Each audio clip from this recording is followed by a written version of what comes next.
Les doy nuevamente la bienvenida a esta sesión, a este espacio, el cual tiene como objetivo que conversemos sobre los impactos administrativos por errores en el reflejo de información financiera.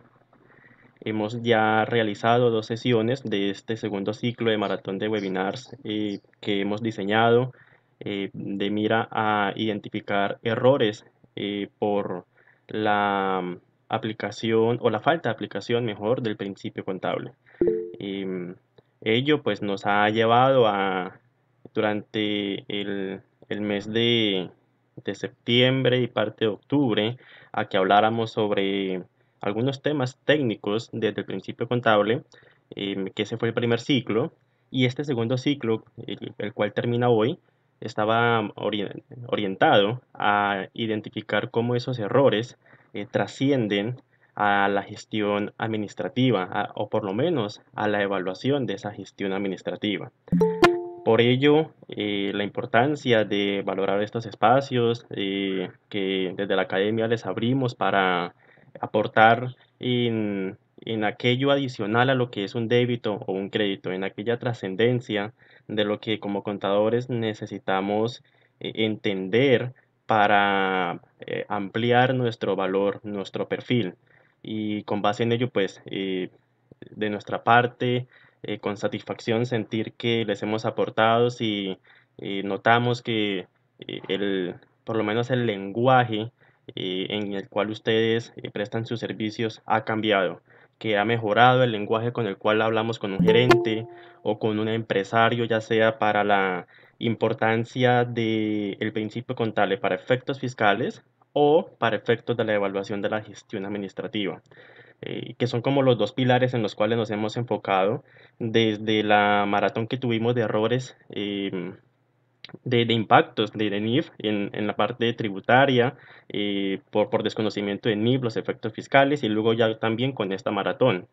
Entonces, este es el último webinar contable gratuito que hacemos de esta maratón, de este ciclo, sin decir que quizás por algún tema puntual podamos hacer otro en lo que queda el resto de año, pero será para algún tema ya más específico y puntual que sea del interés para convocarlos y que nos puedan acompañar en estos espacios de acceso libre. Bien, quienes son nuevos en la sala, permitirles conocerme.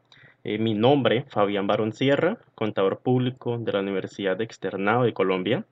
Soy consultor IFRS, certificado por ACCA de Londres. También soy entrenador para la obtención de esta certificación en los estándares plenos. Muchos me han escuchado de por qué recomiendo certificarnos en los estándares plenos, por ejemplo, en las mesas de trabajo que hemos hecho con los estudiantes o algunos invitados, se han dado cuenta de la importancia de conocer el estándar pleno, debido a que el estándar simplificado ti- eh, tiende a, en algunos temas, quedar un poco limitado. Y por ello siempre la recomendación de nuestra parte es que conozcamos el estándar pleno y que nos certifiquemos entonces en el estándar pleno.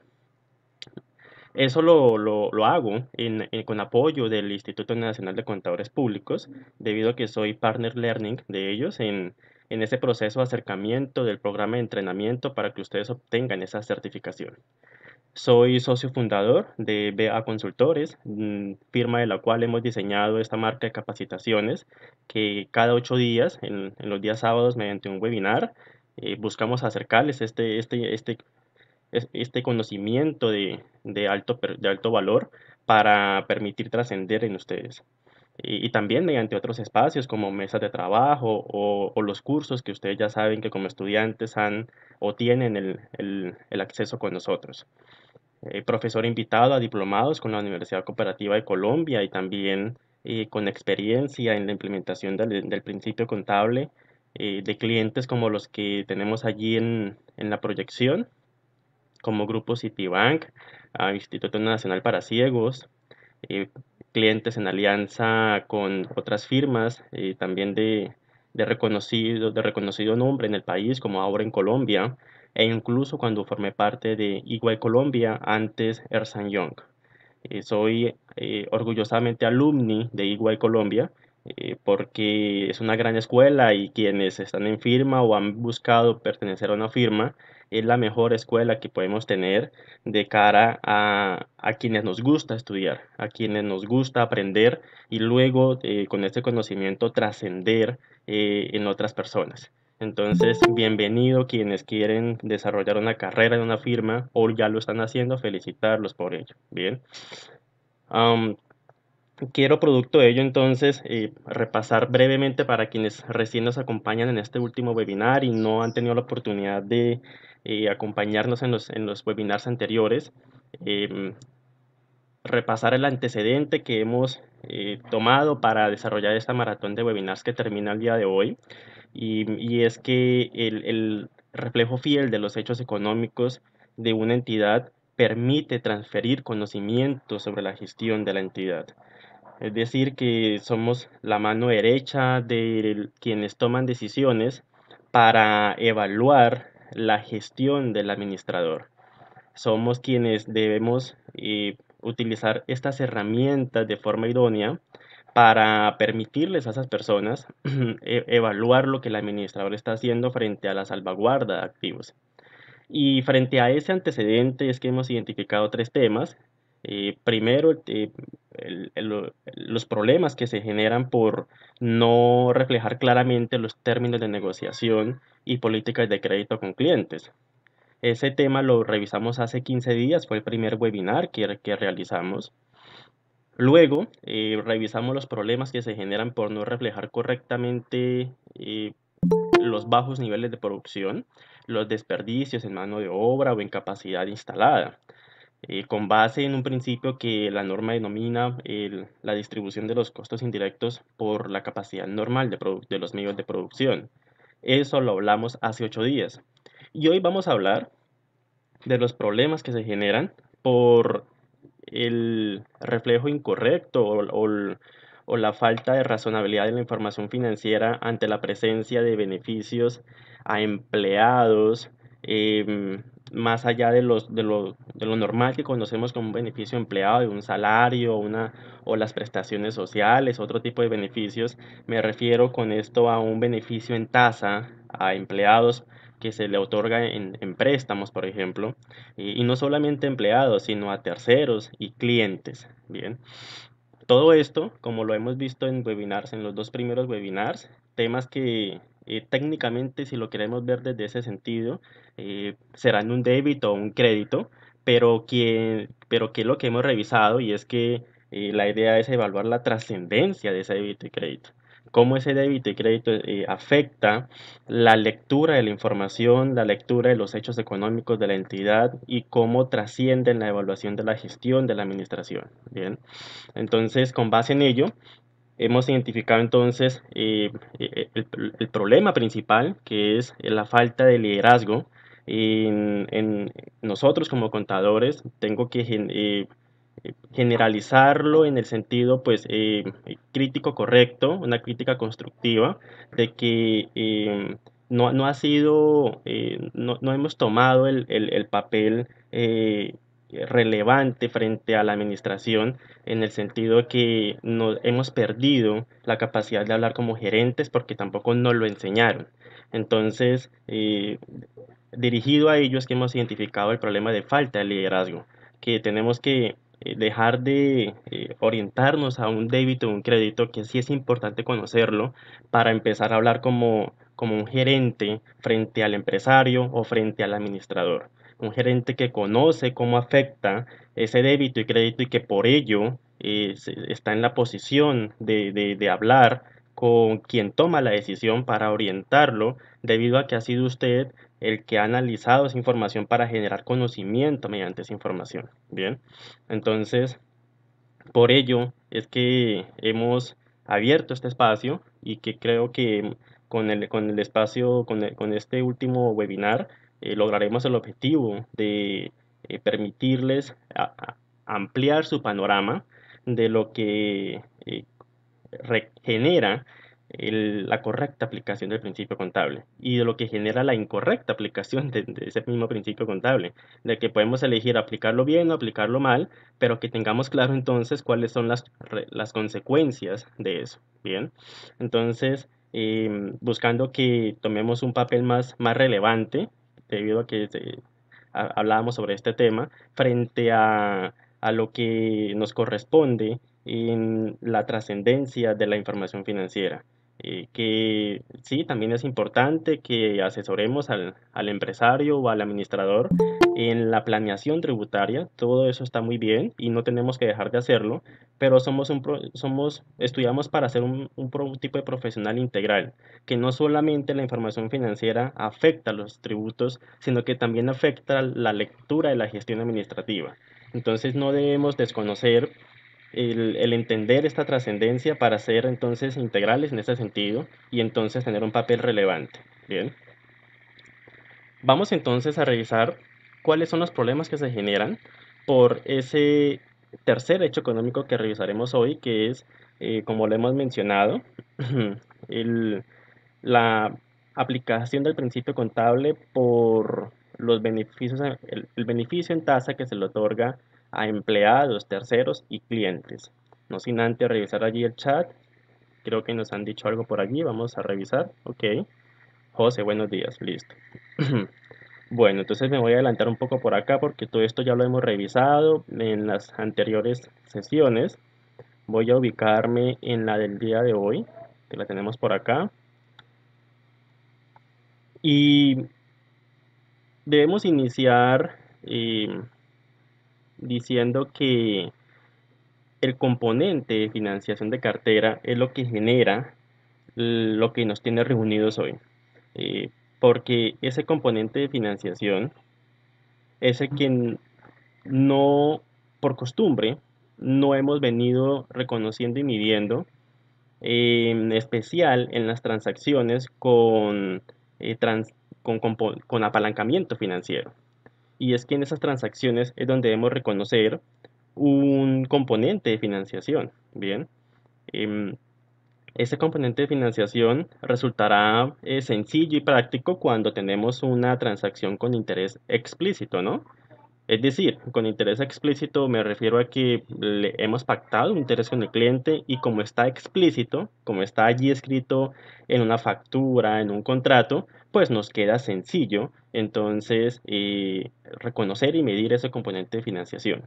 Pero ¿qué pasa en las transacciones de apalancamiento financiero donde no hay un interés explícito, que no está a la vista? Por eso se llama explícito, porque está a la vista, está escrito en una factura, en cualquier documento, un contrato, y como no está escrito entonces, sino que está es implícito, nos genera problemas, ¿no? Porque como no lo vemos, lo ignoramos. Y ahí está el problema, que lo ignoramos. Y el hecho de ignorarlo pues trae diversas em, información sesgada, que es lo que vamos a revisar producto del análisis de este tema. Y sobre este tema entonces, identifiquemos qué es lo que debemos reconocer y medir, y es un gasto por beneficio en tasa, cuando tenemos un componente financiero implícito. La norma, no, ustedes no van a encontrar en ningún lado que se denomine gasto por beneficio en tasa, pero es el mejor concepto que se le puede atribuir a este gasto por cuanto sale por la diferencia entre el importe nominal de la transacción y el valor razonable de la transacción. Que, ¿cuál es el valor razonable de la transacción? Pues parémonos en el escenario de un desembolso a un empleado o al hermano del socio, que suele ocurrir en empresas familiares, que el socio saca plata para un familiar, cualquier cosa, y se le presta con tasa de interés 0% o una tasa muy baja en comparación con la del mercado, ¿no? Por ejemplo, es un 0.3 mensual, un 0.5, un 0.8, cuando la tasa normal del mercado quizás está sobre el 1.2, 1.5, ¿no? Mensual vencido, un promedio, dependiendo del tipo de préstamo. Entonces, cuando el principio contable nos llama a identificar el valor razonable, es porque debemos entonces identificar ¿cuál hubiese sido el valor que le hubiese prestado afuera una entidad bajo las condiciones de mercado? Y en este caso, ¿cuáles son las entidades que se dedican a prestar? Pues los bancos y cooperativas, etcétera, que tienen pues autorizado este tipo de negocio en su objeto social, ¿no? Entonces, cuando empezamos a comparar de, bueno, ¿cuánto lo hubiese entonces prestado un banco en condiciones de mercado? Muy probablemente podríamos concluir que hubiera sido menos dinero de lo que le desembolsamos a esa persona, porque la diferencia va a ser un interés, el componente de financiación, y es ahí donde se genera el interés implícito, ¿bien? Entonces tratemos de ir proyectando un poco lo que estamos conversando con el objetivo de al final, ustedes lo saben, pues revisar unos casos de análisis que nos permiten aterrizar un poco lo que hemos aprendido en la sesión y también realizar un quiz general al final del webinar. Mm, le hemos desembolsado un préstamo a un empleado de ejemplo, no lo que hemos tan alto, es 5 millones.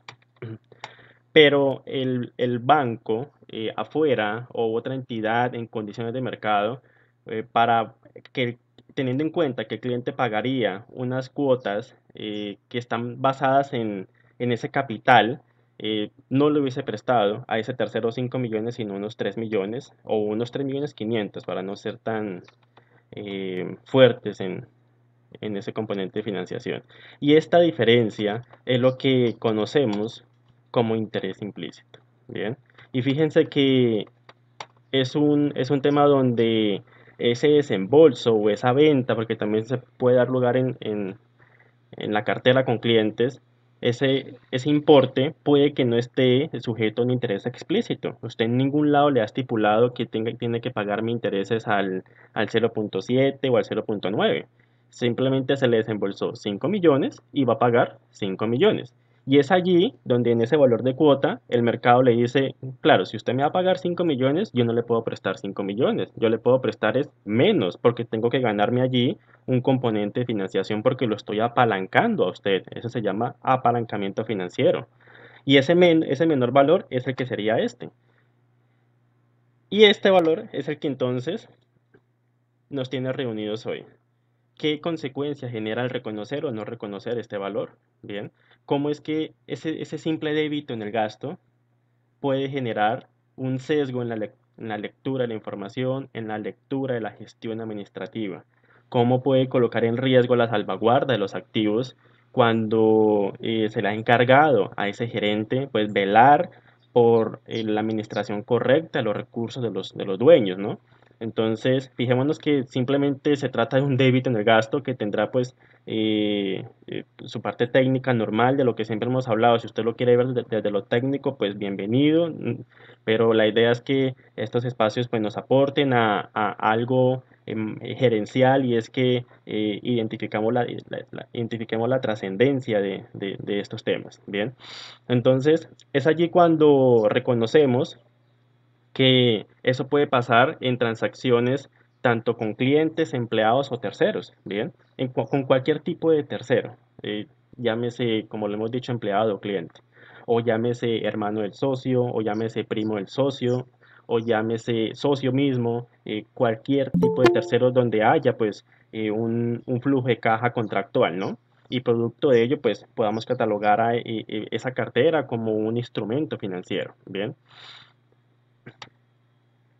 Fijémonos qué dice el marco normativo. Siempre, pues la metodología es presentarles qué es lo que nos tiene reunidos acá, presentarles el antecedente, el problema y el hecho económico que genera ese problema, pero también contextualizarlos, ¿no? Y fijémonos en el párrafo 11.13 del estándar simplificado de NIF para pymes. Lo voy a leer textualmente y lo analizamos. No inicia así el párrafo, es una parte del párrafo, por ello tengo puntos suspensivos al inicio y al final, ¿bien? Pero sobre este tema dice, si el pago se aplaza más allá de los términos comerciales normales, ojo, más allá de los términos comerciales normales, por ejemplo, proporcionando crédito sin interés a un comprador por la venta de bienes, o se financia a una tasa de interés que no es una tasa de mercado, por ejemplo, un préstamo sin interés o a una tasa, o una tasa de interés por debajo del mercado realizado a un empleado. Bien. Está afirmando lo que hemos dicho. Está afirmando que en esas transacciones donde tenemos un apalancamiento financiero, debemos entonces tener presente que estamos ante una transacción con componente financiero implícito, eh, que es lo que la norma denomina transacción de financiación significativa. Bien, usted no van a encontrar que la norma habla de quizás componente financiero implícito o explícito, simplemente habla de transacción de financiación. Bien, y es que es por ello, porque usted está dejando de recibir un dinero para que durante ese tiempo en que está dejando de recibir ese dinero, el tercero, el empleado, el socio, primo del socio, hermano, esposa, llámese como se llame, haga otras cosas con ese dinero. Eso es apalancamiento. Y esa es la filosofía y la esencia de este principio contable. No es porque sí, señores, que un principio contable requiere algo. Es porque de fondo hay un análisis de la filosofía de la transacción. Y es que si usted está apalancando a ese tercero, pues lo mínimo que se espera es que usted muestre entonces en su rendimiento financiero, pues un componente de financiación. ¿Cuál rendimiento financiero? Pues estamos hablando del estado de resultado integral. Bien, entonces, producto de ello, usted debe mostrar el efecto de otorgar entonces esas transacciones con apalancamiento financiero. Y producto de ello, entonces, permitirle a los terceros que toman decisiones evaluar si esas transacciones de apalancamiento financiero están acordes a la gestión de la administración de la entidad. Es decir, si se le ha encargado al administrador que como parte de la salvaguarda de los activos puede otorgar apalancamiento financiero y hasta en qué grado puede otorgarlo. Porque fijémonos que y es aquí donde empieza toda la trascendencia de ese simple débito y crédito. Fijémonos que el otorgar apalancamiento financiero es entonces dejar de pagar, o no necesariamente dejar de pagar nómina u otros gastos, pero sí tener que entonces eventualmente endeudarse para tener ese flujo efectivo, para entonces pagar esa nómina, para pagar otros gastos que eventualmente en la evaluación de la gestión de la administración se le puede requerir o se le puede evaluar que por otorgar este apalancamiento se está incurriendo en un costo mayor de endeudamiento. Y más aún si producto de este apalancamiento no se cobra un interés explícito, pero sí se le paga un interés explícito a un banco por esa plata que no tiene porque dejó de cobrársela a ese tercero para que se la pague a plazos y entonces tuvo que pagar un interés explícito a ese banco para tener esa plata para entonces cubrir esos gastos. Fijémonos qué es lo que permite la lectura de este principio contable o de lo que requiere y genera este principio contable. No es porque sí que tengamos que hallar un valor presente, que es el valor razonable de la transacción. Es que tiene su trasfondo, su filosofía de ser. Bien. Y es a eso que les he invitado desde que hemos hecho, desde que iniciamos nuestra maratón, tanto de los efectos fiscales o errores fiscales por desconocimiento de NIF, y ahorita también con la parte de los errores o los efectos en la gestión administrativa por el desconocimiento también del principio contable. Bien. Entonces, es allí donde se genera ese gasto. Vamos a tratar de ilustrar un poco cuál es el comportamiento de ese componente de financiación. Bien, vamos a tratar de, con una gráfica que les he elaborado, tratar de entender cómo se comporta ese componente de financiación. Vamos allí a nuevamente llegar a esa diapositiva.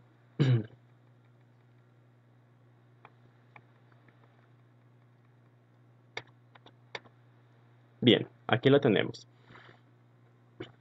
Vamos a imaginar una ventana de tiempo de por lo menos 12 meses o más, que es donde podríamos identificar un componente de financiación significativo. Bien, bueno, quizás alguien entró por allí y entró con el micrófono encendido. Le voy a pedir que por favor eh, identifiquemos eso es, ya, allí está bien. Vale. Entonces, les estaba pidiendo que proyectemos una ventana de tiempo de por lo menos 12 meses porque es allí donde podríamos tener un componente de financiación significativo. Y eso lo conocemos cuando conocemos la filosofía también de cómo funciona el juego financiero.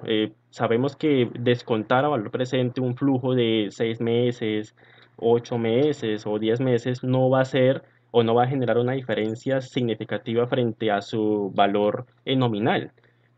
Pero cuando ya estamos hablando de un periodo de por lo menos 12 meses o más, muy probablemente sí estamos entonces teniendo un componente financiero ya significativo, ¿bien? Entonces, por ello el problema va a estar cuando tenemos ese periodo de por lo menos un año o más, donde tenemos en el primer periodo pues el desembolso o la venta y ese flujo efectivo retorna en 12 meses o más.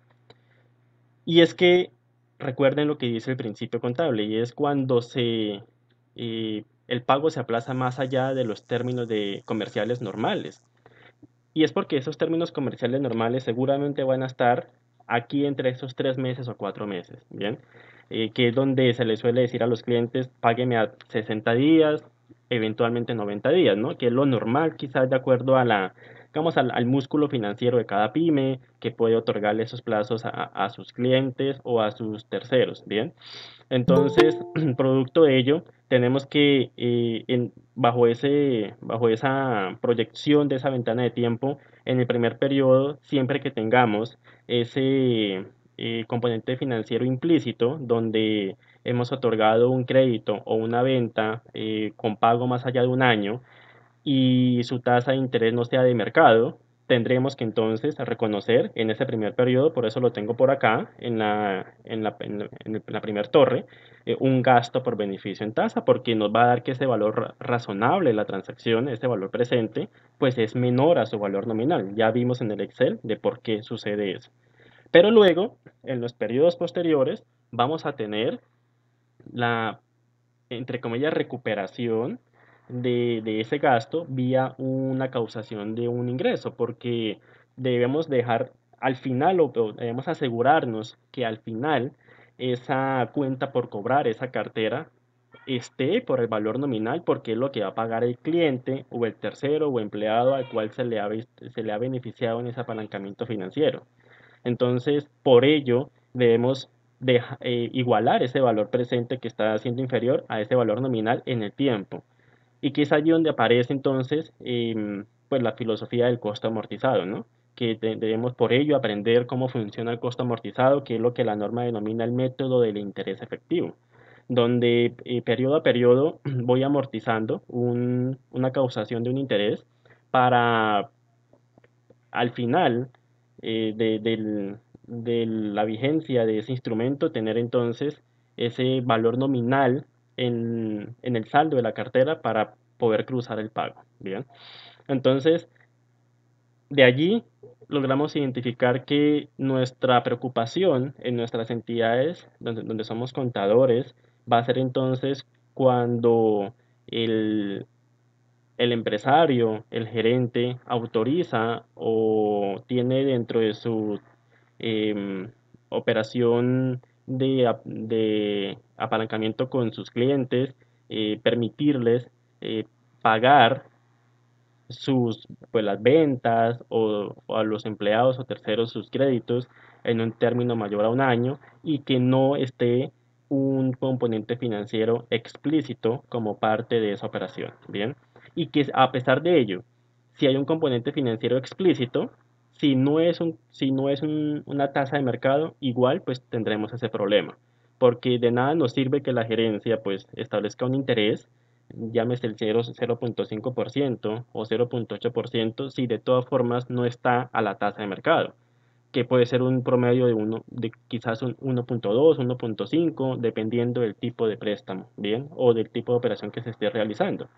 Entonces, fijémonos que si tenemos operaciones de ese tipo bajo esta ventana de tiempo, tendremos que entonces pararle mucho, mucho ojo, mucha atención a, a este tema porque estamos siendo, vuelvo y le digo, mano derecha de quien toma decisiones con base en lo que reflejamos. Y es que muy seguramente reflejar un gasto, tocarle la utilidad al accionista por un gasto en el primer periodo, que igual se va a compensar en esa ventana de tiempo total, muy seguramente se va a preocupar, ¿no? Y va a decir, ¿por qué me están disminuyendo las utilidades por un tema que, aunque bien usted es autónomo y por ello lo nombro administrador, usted puede tener autonomía en las decisiones que toma para salvaguardar los activos? ¿Por qué resulto ser yo el afectado de estas decisiones que, entre otras cosas, van en contravía de lo que estamos requiriendo, y es, eh, en cuanto al principio del endeudamiento, pues tener un mejor manejo de recursos? Entonces, fijémonos que me están afectando con un gasto, me están disminuyendo utilidades por lo menos en el primer periodo y todavía del primero al tercero tal vez, donde no ha logrado compensar el ingreso totalmente a ese gasto, por un tema que usted mismo ha decidido apalancar a los terceros, porque producto de ello pues tenemos este reconocimiento de este decremento en los beneficios económicos, cuando hemos dicho que debemos darle una razonabilidad mucho mejor al manejo de los recursos. Bien, entonces fijémonos cómo es que empieza a evaluarse esa gestión del administrador, cómo es que empieza a tener una trascendencia mucho mejor sobre ese simple débito y crédito, ¿no? Que debemos despojarnos de esa era del contador que simplemente se dedicaba a registrar unas partidas y simplemente entregar un informe financiero. Atrás quedó ese contador. Si usted quiere seguir o quiere ser competitivo, tiene que dejar atrás eso, si es que se caracterizaba por eso, y empezar a, a identificar la trascendencia del principio contable, tanto para efectos fiscales, como lo hemos dicho, como para la parte de la evaluación de la administración. Y es allí donde usted va a encontrar que amplía su perfil y también va a ampliar su cheque, su honorario, dependiendo de la naturaleza de cada empresa que usted tenga, ¿no? Entonces, fijémonos la importancia de reflejar eso de manera correcta. Ahora bien, analicemos el impacto en la gestión de cara a lo que podría generar el ver ese gasto allí, eh, de cara a quien resultaría ser el primer afectado, que es un dueño o accionista, ¿no? Y es que se podría reevaluar la política de concesión de créditos. Oiga, ¿y por qué? Alguna vez alguien me preguntaba, oiga, o sea que las normas generaron que se dejaran de desembolsar créditos con tasa pues preferencial para nuestros empleados. Ya no puedo desembolsar préstamos con tasa preferencial. Y no, no es esto. En ningún lado el principio contable le va a requerir que usted deje de hacer una buena práctica para, quizás si es con empleados, pues aumentar su grado de retención con ellos, ¿no? Que no haya tanta rotación en los empleados, y eso pues se puede lograr producto de estas herramientas de beneficios, donde usted le otorga créditos con tasa preferencial, y entonces el empleado se siente a gusto con usted y va a buscar pues estar con usted por mucho tiempo y va a bajar ese nivel de rotación desde sus empleados, ¿no? Pero en ningún lado el principio contable le está diciendo eso. No le está diciendo tiene que dejar de entonces generar esos desembolsos o esa cartera. Lo único que le está diciendo el principio contable es mídalo como debe ser. Reconózcalo y mídalo como debe ser. Y si usted lo está haciendo, lo mínimo que se espera es que si tiene apalancamiento financiero de esa transacción, pues reconózcalo y mídalo. Bien. Y es que reflejar entonces un gasto de cara a esas utilidades y ganancias que estaremos afectando a ese accionista, es reevaluar ese punto. Porque aunque bien se le va a compensar en el tiempo, lo que hoy se le está disminuyendo en otro periodo pueda que le sea eh, un factor positivo, porque está generando ese ingreso. Fijémonos acá cómo es que está el comportamiento, así como está teniendo la disminución en ese primer periodo, está teniendo el factor positivo en los periodos posteriores. Bien, entonces eso lleva a que mientras que no haya terminado la vigencia de esa operación, el accionista esté viéndose afectado por ese factor negativo en sus utilidades. Bien, y eso entonces lleva a que se reevalúen esas políticas de concesión de créditos, a que se evalúe qué gestión es la que está haciendo el administrador sobre los flujos de efectivo. Y más cuando se puede leer que en ese mismo rendimiento financiero pueda que hayan gastos por endeudamiento. Entonces, ¿qué estamos prefiriendo? Habrá que evaluarlo. Habrá que entonces, que eso es lo que se busca, generar conocimiento por medio de la información financiera. Se está prefiriendo apalancar a un tercero para, bueno, sí, tenerlo a gusto, si es un empleado, pues tenerlo a gusto con nosotros y disminuir la tasa de rotación de los empleados, o estamos entonces prefiriendo pagar a costa de eso unos intereses a un banco porque ese dinero se lo estamos postergando en su pago y entonces estamos prefiriendo eso para endeudarnos y entonces esa plata sí poderla utilizar en lo que debemos utilizarla, que es cubrir nuestros gastos de nómina u otras cosas, como también pagarle a proveedores u otros temas. ¿Qué se está prefiriendo? Y más aún cuando esa gestión pues lleva a que por cuenta de ese endeudamiento no se tiene liquidez entonces, no se tiene grado de rotación de la cartera, no se tiene grado de rotación de los proveedores y entonces se empieza a evaluar lo que hemos venido diciendo, la gestión de ese administrador. Bien, fijémonos qué tan importante es reflejar pues de manera correcta este principio contable.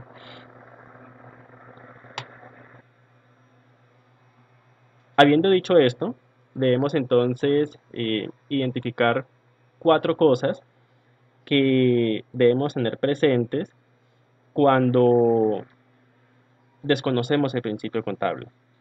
Ya hemos hablado de lo que genera el reconocimiento correcto, que podría generar que se reevalúe la política de concesión de créditos, que se evalúe la gestión que se está haciendo frente a la liquidez para poder responder por los pasivos, por lo menos en la etapa corriente y cómo eso pues está afectando también el indicador de rentabilidad. Pero ahora vamos a hablar entonces de cuatro puntos que genera que esto no se genere o que no apliquemos de forma correcta el principio contable, ¿bien? Y es que entonces se desconozcan los efectos del apalancamiento con terceros. Le dejaremos una banda en los ojos a quienes toman decisiones sobre esas transacciones. Y fijémonos lo importante que es comunicarle eso a esos terceros, porque ubiquemos el escenario de donde hemos adquirido endeudamiento y producto de ello pues vemos reflejado unos gastos por intereses en el rendimiento financiero, en el estado de resultado integral, pero no le estamos diciendo de por qué es que no tenemos plata y que por ello es que nos hemos endeudado. Y es que no tenemos plata porque tenemos un apalancamiento financiero con unos terceros, que le hemos desembolsado unos créditos a unos empleados, que hemos vendido algunas cosas a crédito de por lo menos en un periodo mayor a un año y que por ello la mejor forma de reflejar eso sería entonces en el beneficio en tasa, que genera, como lo hemos dicho, por acá lo vimos, pues reconocer primero un gasto y luego compensar esto con un ingreso, ¿no? Entonces, fijémonos que desconocer esos efectos lleva a tomar malas decisiones, de que si no se conoce que se tienen esas transacciones, entonces se empieza a tomar decisiones con sesgo, con que entonces no se está vendiendo, con que entonces se está teniendo una política de rotación de cartera muy lenta cuando pueda que no sea así. Pueda que se esté teniendo un buen nivel de ventas, una política o unos términos de negociación con los clientes acordes eventualmente, sino que el problema está en que, y no quisiera contextualizar que sea un problema, habrá que ver la naturaleza de cada entidad con su músculo financiero, pero el tema allí está en que se está otorgando es plazos que no van acorde a los plazos que sí a usted le dan los proveedores, los empleados para el pago de nómina. Ese es el tema, en que el plazo en que usted recibe efectivo es más largo que el plazo que le dan los terceros o acreedores para pagar ese efectivo, ¿no? Y entonces ahí sí se genera un problema, porque entonces está teniendo usted allí problemas en la liquidez. Y es eso lo que genera tomar una decisión con sesgo, que no se tenga en cuenta ese panorama completo para poder tomar decisiones frente al grado de recursos que se le transfieren a la entidad. Recordemos que un objetivo de la información financiera es decidir sobre el grado de recursos que se le transfiere a la entidad. Es decir, en el caso de los socios, decidir si debo capitalizar o no debo capitalizar a la entidad, o si debemos pedir préstamos o no podemos o no debemos pedir préstamos para permitirle a la entidad mantener su operación, y pues también esto amarrado a la hipótesis de negocio en marcha. También, ¿qué genera esto? Pues una evaluación incorrecta de la gestión del flujo efectivo, como lo hemos dicho. Bien, todo esto va enmarcado dentro de lo que ya hemos hablado. La afectación en la toma de decisiones y la información no fiel. Creo que resumí todos los 4 puntos en lo que he conversado sobre el efecto de no generar el reconocimiento correcto de estas transacciones. Bien, y habiendo explicado entonces esto, acompáñenme entonces en el análisis de estos casos. Vamos a ver quiénes más se nos han unido por allí en la sala. Saben ustedes que me gusta hacerlo fluido, el análisis de estos casos, que son cualitativos para aterrizar un poco lo que hemos estudiado, ¿no? Entonces se nos unió Daisy Ceballos, se nos unió Francelina, se nos unió John Chiribi. John, hace un buen tiempo que no lo veía conectado en nuestros webinars. Qué bueno tenerlo acá. Levis Escobar también. Liliana Ballén, también se nos unió por allí. Luis Orlando. María Elena Niño también. Qué bueno tenerla acá. Bueno, entonces vamos a revisar esos casos. El primer caso dice que los servicios integrales, SAS, eh, esta entidad desembolsó un préstamo educativo a un empleado por 15 millones a 5 años con tasa de interés del 0,9% mes vencido. Entonces, lo primero que me gustaría como parte de debatir estos casos de análisis es que me digan ustedes qué harían sobre este tema, sin que conozcan mi apreciación, sin que conozcan lo que cada 8 días les expongo de mi juicio profesional. ¿Ustedes qué harían? ¿Qué harían cuando notan esto? ¿Mm? ¿Qué haría por allí María Elena? ¿Qué haría Rosa? ¿Qué haría Irma? ¿Qué haría Inés o José? ¿Mm? Sin conocer más información. ¿Mm? Sobre este tema, ¿qué registro, si quieren ubicarse en primero en la parte técnica del débito y el crédito? Bueno, bienvenido. Pero con lo que ya hemos también analizado, ¿creen ustedes que como lo han venido haciendo, es correcto, genera que se tome decisiones de manera correcta con lo que vienen ustedes, o como ustedes lo harían? Es eso lo que quiero que coloquemos de manifiesto en este espacio para debatirlo.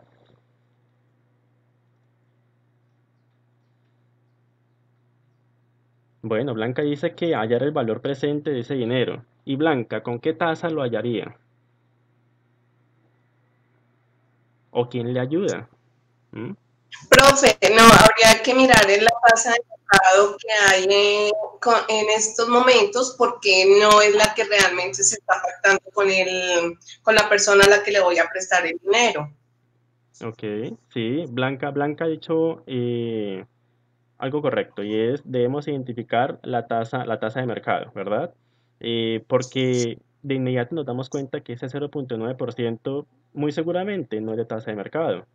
Y más cuando Ujú. tenemos un plazo de mayor a un año, fijémonos, 5 años, ¿sí? Esto es muy usual, que, como les decía, por querer aumentar la tasa de retención de nuestros empleados, que no sé que, y más cuando tengo, digamos que por mi operación los vivo capacitando y quiero asegurar que ese conocimiento no se lo lleve para mi competencia, por ejemplo, pues entonces diseño estas herramientas, ¿no? De que entre más se sienta a gusto mi empleado con nosotros, entonces mejor estoy asegurando eso.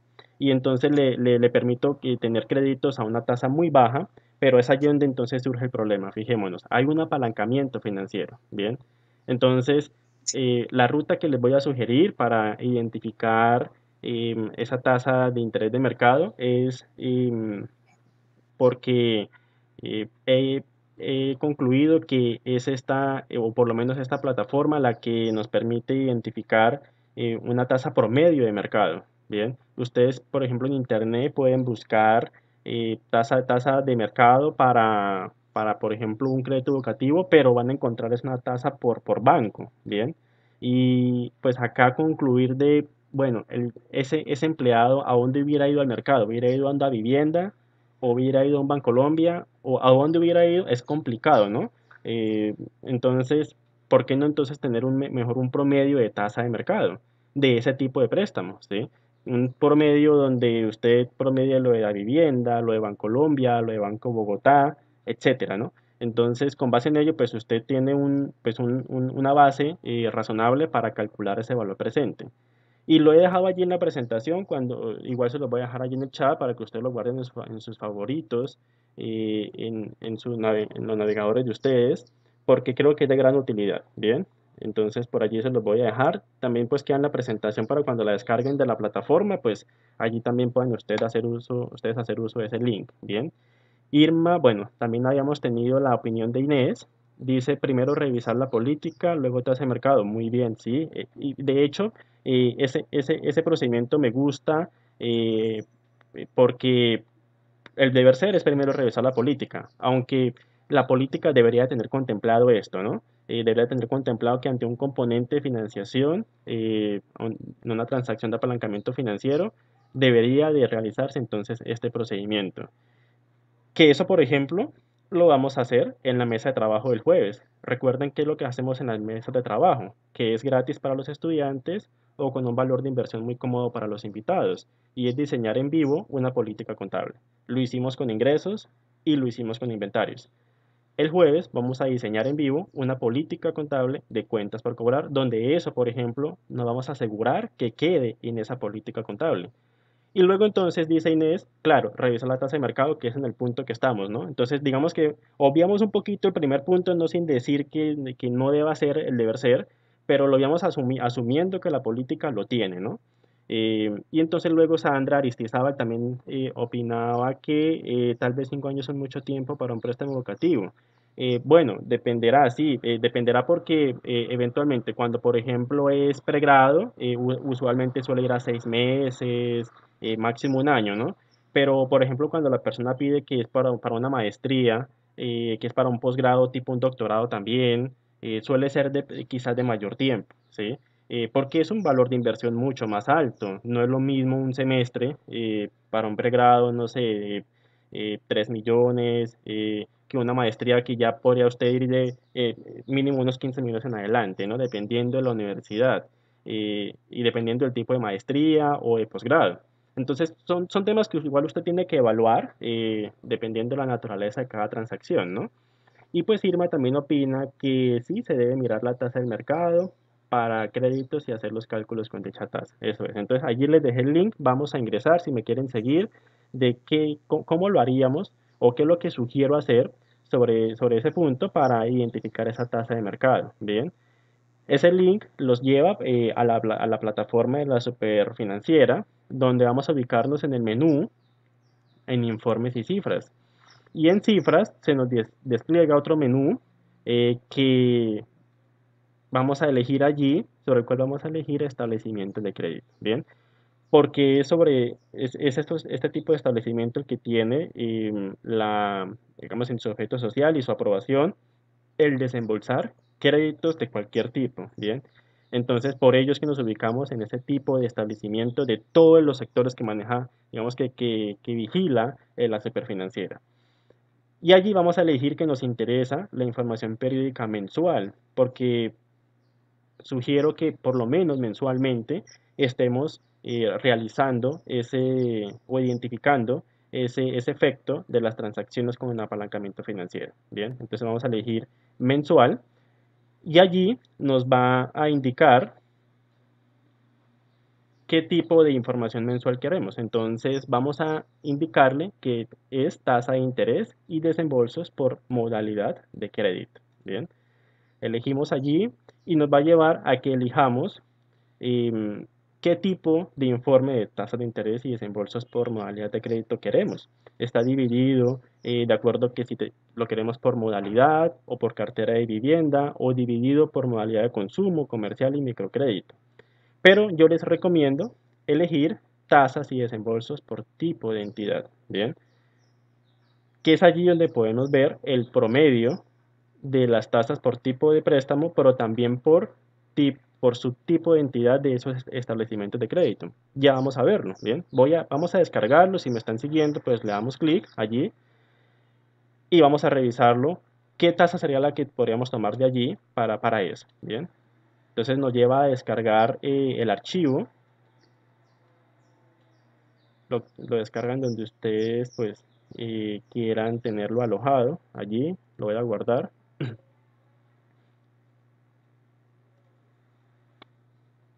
Esta es una metodología sugerida, es decir, si ustedes quieren de todas formas, pues tomar otra tasa, como puede ser únicamente la de la vivienda, porque ven que sus empleados es afín a las políticas de la vivienda y no quieren ver el promedio de todo el mercado, pues eso también es desde algún punto de vista de análisis, pues podría ser válido.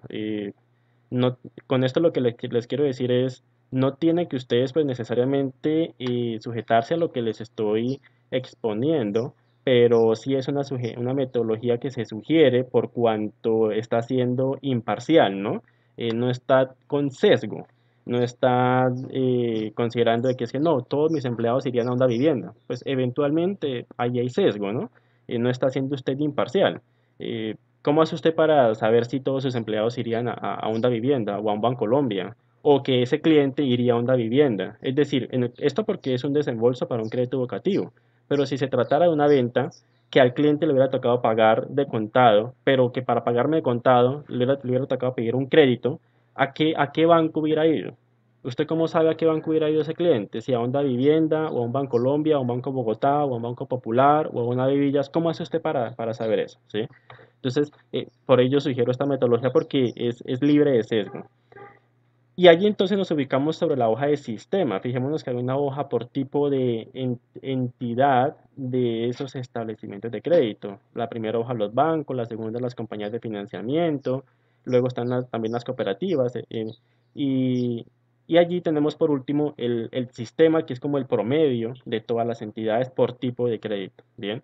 Entonces, por ejemplo, allí tenemos que créditos de consumo, microcrédito, crédito bancario, crédito preferencial, tesorería, tarjeta de crédito, sobregiros, etcétera. Bien, incluso también acá vivienda. Listo, entonces em, está por cada mes en que se ha evaluado ese promedio de tasas. Aquí lo más reciente es octubre. Noviembre no ha terminado, por ello la superfinanciera no ha certificado las tasas promedio para noviembre. Si usted, por ejemplo, desembolsó un préstamo en noviembre o hizo una cartera con un cliente ahorita en noviembre, usted se puede guiar es con la última certificada por la superfinanciera, que puede ser en este caso la de octubre, dependiendo del tipo de crédito, ¿no?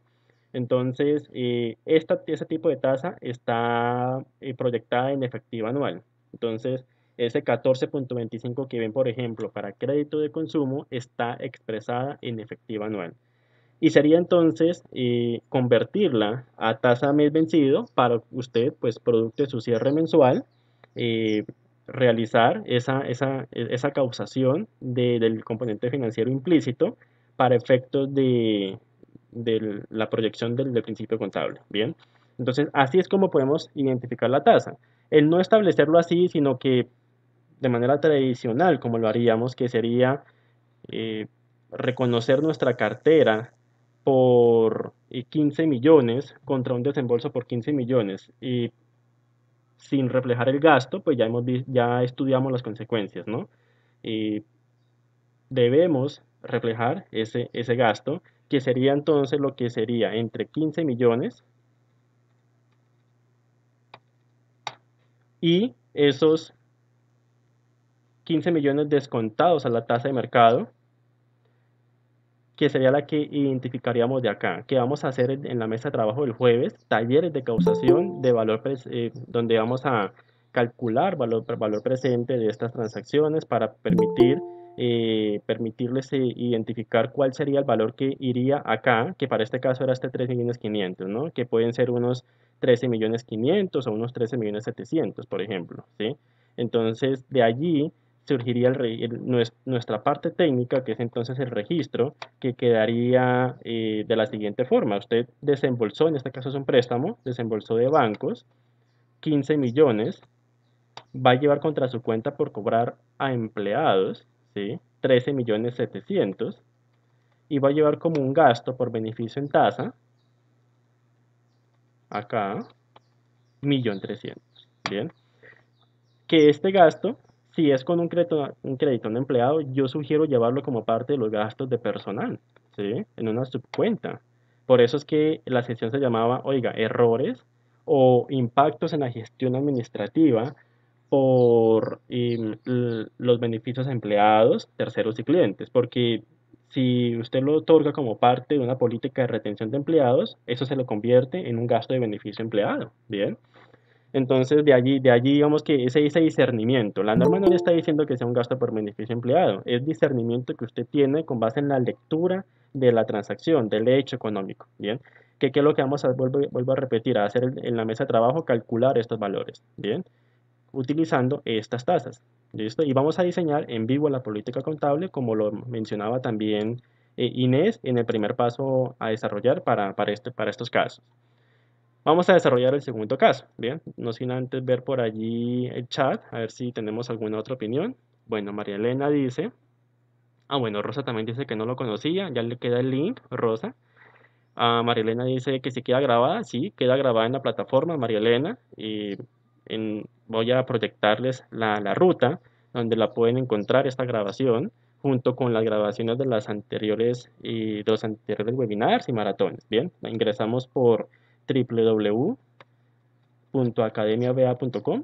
Bien, importante que si ustedes quieren estar al tanto de o retomar nuestras grabaciones, estar al tanto de cuando subamos esos materiales, tanto el descargable que es la presentación, como también pues repasar estas clases, estos webinars, entonces lo pueden agregar a sus favoritos, academiabea.com.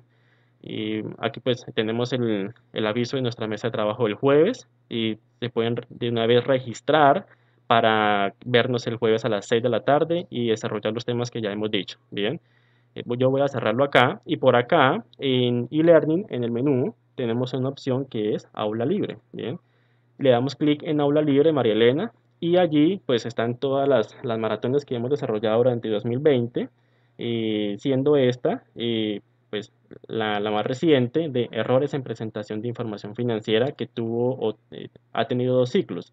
La primera dirigida a la identificación de esos errores y la segunda a la trascendencia de esos errores, que es en esta parte para la evaluación de la gestión administrativa, ¿no? Entonces, primer ciclo, acá están todos, y segundo ciclo, está por el momento solamente el primer webinar, pero ya estaremos subiendo la del segundo webinar, que fue el de hace 8 días, y el de hoy, que es el tercero, ¿bien?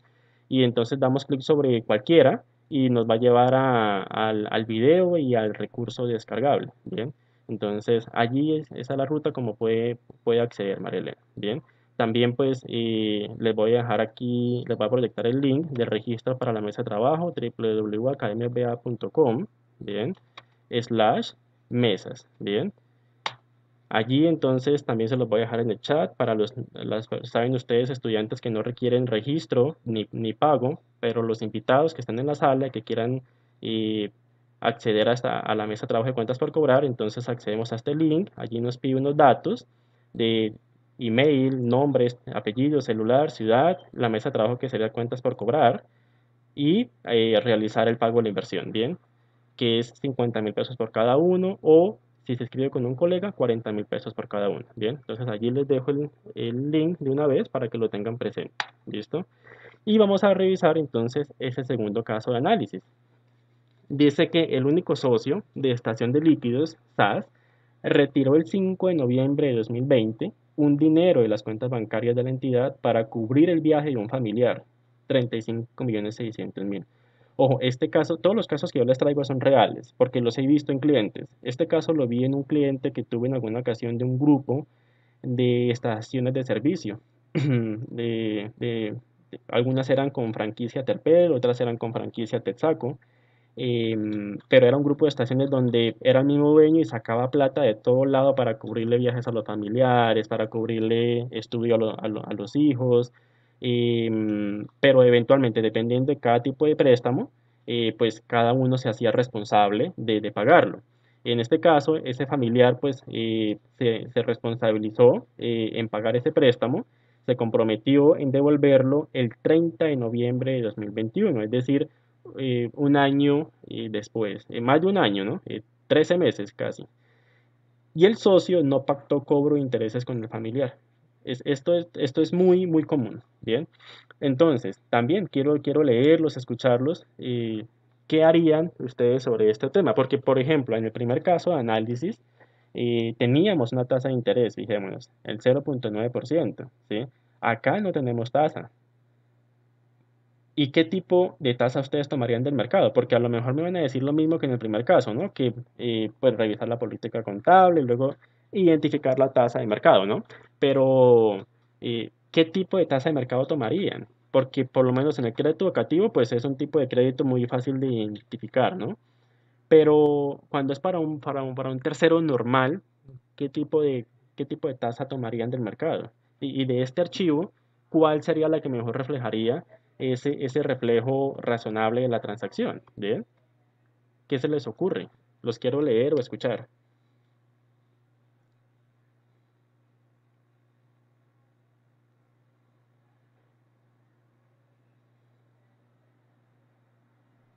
Acá les dejo nuevamente el caso para que lo analicen.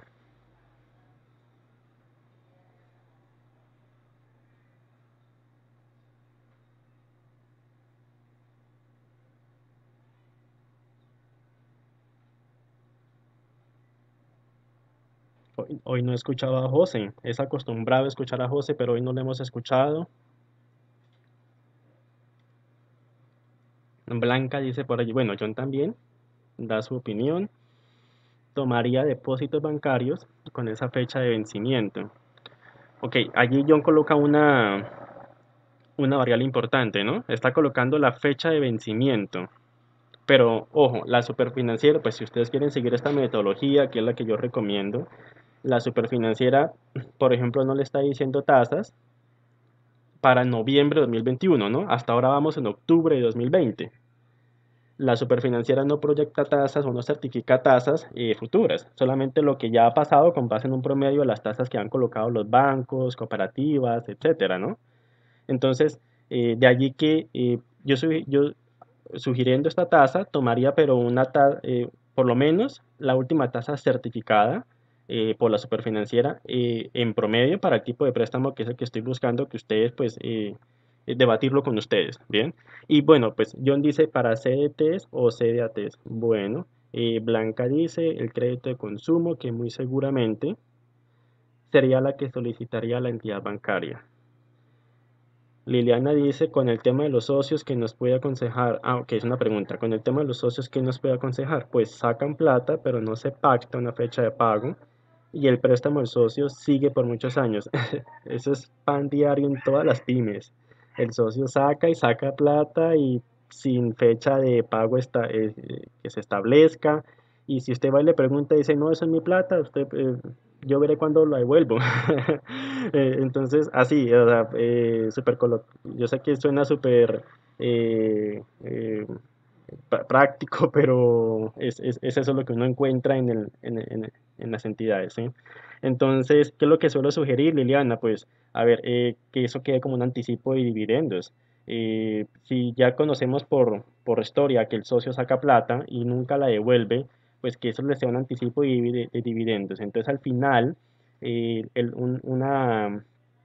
una práctica correcta podría ser, pues, decretar dividendos en la entidad y producto de ese decreto y dividendos de una vez descontarles anticipo y dividendos y cruzar cuentas. Y así mantenemos depurada la contabilidad en ese sentido, ¿sí? Pues si, si no la ha devuelto por producto de establecer algún flujo de caja contractual, pues entonces lo tomamos como un anticipo de dividendos, porque también es esa la filosofía bajo la cual un, un socio saca plata, ¿no? Como entendiendo que eso es parte de las utilidades que le pertenecen a él. Y por eso es que también nunca la devuelve, porque dice, no, eso es de lo que la entidad me debe. O sea, eso es de lo que, para eso yo le trabajo a la entidad, incluso si es gerente, pues dice, eso es plata mía, ¿por qué tengo que devolverla? ¿Sí? Entonces, por eso se podría leer como si fuera un anticipo de dividendo, Liliana, de una. Y mantenemos eh, una lectura correcta siempre de la contabilidad depurada en ese sentido. María Elena dice, se puede registrar como cuentas por cobrar a socios y se cruza con los dividendos. Así es, lo que hemos dicho, María Elena. Listo. Entonces, lo que yo le recomendaría sería, que Blanco lo dijo por allí también, tomarlo como un crédito de consumo, ¿bien? Porque sería lo que conoceríamos como el crédito de libre destinación, ¿no? Esta tasa, para este caso el 14.25% efectivo anual, sería la tasa que tomaríamos para el descuento de esos 35 millones, creo que fue, a ver, revisémoslo, 35 millones 600 mil a ese valor presente, que entonces nos quedaría un valor de transacción de 35 600 versus quizás un 33 un 31 millones o un 33 millones, dependiendo de lo que nos dé el valor presente con la tasa de mercado, que cuál tasa de mercado es. Esa tasa de mercado es la que estaremos aquí tomando, un 14.25%. Bien. Bueno, falta ver, este desembolso fue, sí, el 5 de noviembre, estamos tomando la última certificada por la Superfinanciera a octubre, 14.25% efectiva anual. Bien. Entonces, esa es la dinámica y ese era el objetivo, que analizáramos que más allá de un débito o un crédito, que igual acá también lo podríamos proyectar, es identificar la trascendencia, que en este caso tendríamos administrativa, el por no reflejarlo de manera correcta. Y es que, oiga, ¿qué pasa si usted no lo refleja de esa forma? Que, claro, esto lo sacó el socio bien, y si él quiere tener, digamos que él y es a su vez gerente y es el que maneja el control de estas decisiones, pues que tenga claro que eso tiene un efecto, que no es sacar plata por sacar para apalancar pues gastos de su primo, su familiar, etcétera, que siempre pasa, sino que eso tiene pues un efecto y es que si eso es un apalancamiento financiero, lo que tiene en el fondo, entonces debe reflejarse como tal. Y es allí donde también esto sirve como control. Fijémonos la importancia de todo esto. ¿Por qué sirve como control? Porque entonces usted le está tocando las utilidades con este gasto. Que claro, que en el tiempo se va a compensar con el ingreso, por supuesto, pero usted le está tocando las utilidades parcialmente. Y tocarle las utilidades parcialmente es entonces hacerle control a sus decisiones, a que no puede deliberadamente pues seguir ejecutando esas decisiones sin tener en cuenta el efecto de lo que necesitamos reflejar y es que hay un apalancamiento financiero allí, ¿bien? Y claro, que eventualmente le pueda decir, no, pero no me toque las utilidades así porque vea que preciso y vamos a participar, digamos que para algún proyecto y usted me metió todo ese beneficio en tasa y ahora se nos bajaron los indicadores y no podemos participar. ¿Qué puede pasar y hacerlo sentir culpable a usted como contador? Claro, pero pues fíjese que el culpable no es usted, el contador. El culpable, pues sin decir que también digamos que enmarcarlo dentro de quién es el culpable o no, es que es el reflejo de las decisiones que él tomó, no que usted como contador tomó, ¿sí? Que él o el administrador tomó, que es entonces, pues, ejecutar esas transacciones con componente financiero implícito. Entonces, aquí, ¿cómo nos quedaría? Pues un desembolso de bancos contra una cuenta por cobrar y la diferencia, bueno, ese sí no sería un gasto personal, sería un gasto por beneficio en tasa, pues porque es un familiar que no es empleado, eventualmente, pues usted lo evaluará, ¿sí? Y de esta forma nos quedaría la causación en el momento inicial, ¿bien?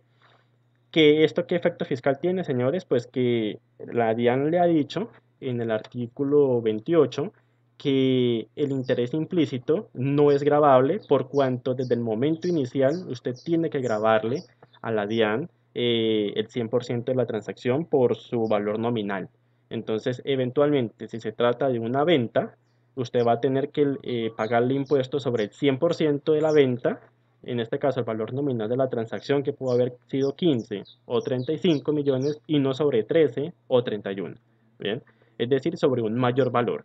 Y le estaría dando eventualmente, pues, entre comillas, como un anticipo de impuesto a la renta corriente, ¿no? Porque frente a lo contable, usted no tuvo que haberle pagado eso, pero fiscalmente ya sí se lo requirió.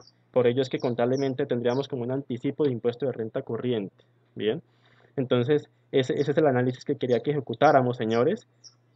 Quiero que me acompañen a la realización del quiz. Tenemos por allí otras opiniones. Levis, las entidades pueden desembolsar créditos a los empleados, no está prohibido. No está prohibido que las entidades le desembolsen créditos a sus empleados.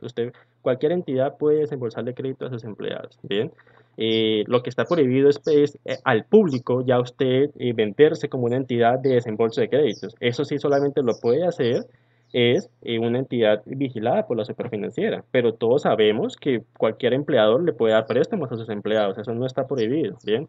Pero es porque es parte de su, digamos que es parte de la empresa, es empleado, no es público, ¿me explico? Ya si lo quiere hacer al público, claro, tiene que entonces constituirse como una compañía de financiamiento o un establecimiento de crédito y entonces lo va a vigilar la superfinanciera, ¿es correcto?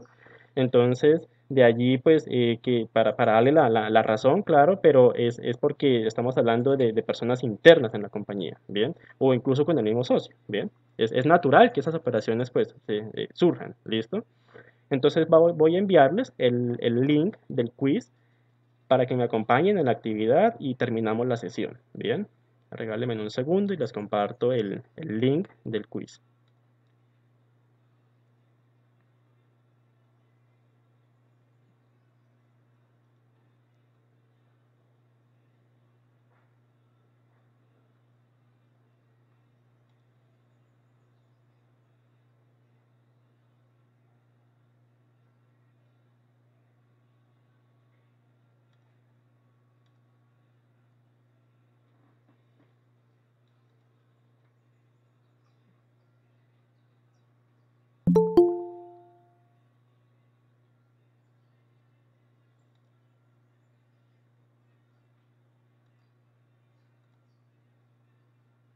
Bien, se los estoy enviando en este momento.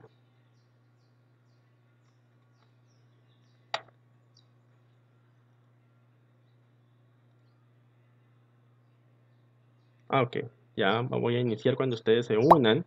Quiero también retomar la última opinión de Levis para decir que eso es lo que busca la aplicación del principio contable, Levis, que como no necesariamente está dentro de su objeto social, el desembolsar préstamos, es que ello lo que busca es generar un gasto por beneficio en tasa, que entonces quienes toman decisiones le evalúen esa gestión al administrador. Oiga, ¿usted a qué se está dedicando? Usted se está dedicando a prestarle a los empleados, a prestarle los desembolsos que nosotros hemos hecho para nuestros familiares y autorizar eso, eh, o se está dedicando a entonces vender, no sé, pues, los inventarios, qué es lo que es nuestro objeto social, ¿a qué se está dedicando? A ver, cuál es su gestión?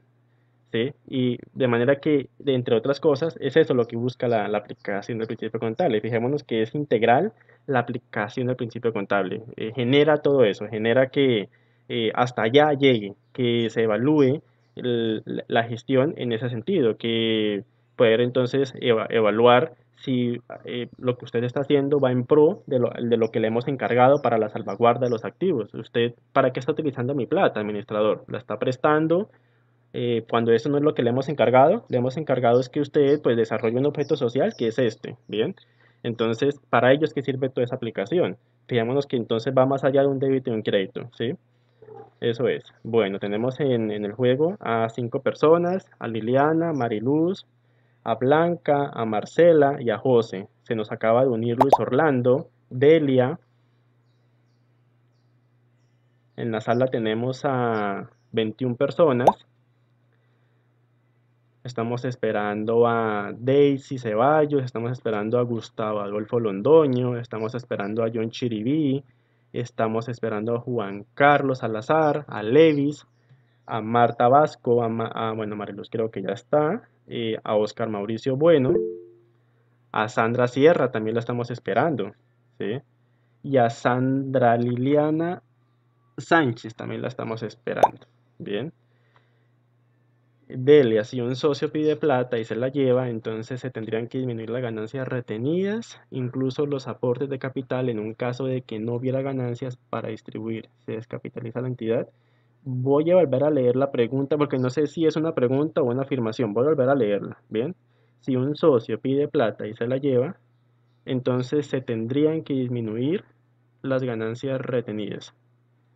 No, aquí estamos hablando, Delia, de que si el socio le pide plata, eh, eventualmente si usted lo ha considerado como un anticipo a socio, usted lo va a cruzar es al final contra ese pasivo que se le genera el decreto de los dividendos, ¿no?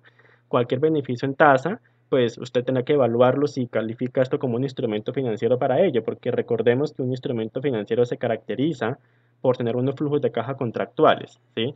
Y si usted cataloga esa cuenta por cobrar a socio desde el inicio como un anticipo y dividendos, porque ya sabe que el historial es ese, que el socio no lo paga, sino que usted lo va a disminuir de ese decreto de dividendos, pues no lo cataloga como un instrumento financiero, sino que va como un anticipo, ¿sí? Y eso pues no le genera esto que estamos hablando del componente financiero, ¿sí? Implícito, porque es otro activo no financiero, ¿sí? De lo que conoceríamos como que para quienes tienen clientes que reportan a las super sociedades, saben que hay una línea, por ejemplo, que se llama otros activos no financieros, que es donde va, por ejemplo, el tema de los anticipos que no califican como un instrumento financiero, ¿sí?